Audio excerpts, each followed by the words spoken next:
শুরু করছি রাত্রি গল্পের পার্ট 4।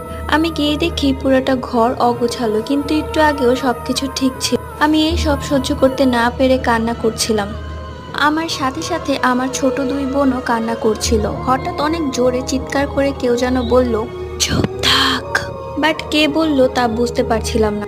আমার নিঃশ্বাস নিতে কষ্ট হচ্ছিল, ভয়ে ছিলাম। আমি অজু করে কোরআন শরীফ নিয়ে বসলাম। দরজা আটকানো ছিল। রাত 3টায় কোরআন শরীফ পড়ছিলাম আমার দুই বোনকে নিয়ে। ওই রুম থেকে কে যেন হাসাহাসি করছিল, আমার নেম নিয়ে বারবার ডাকছিল।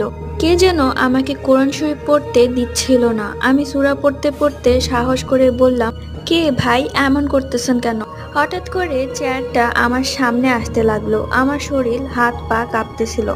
আমার বোনদেরকে নিয়ে কই যাব এত রাতে, আবার ফ্ল্যাটে একা। তারপর এইটা ওইটা করতে করতে 5টা বাজলো। আম্মু আসবে 6টায়। সারা রাত ঘুমায়নি। পরবর্তী গল্প।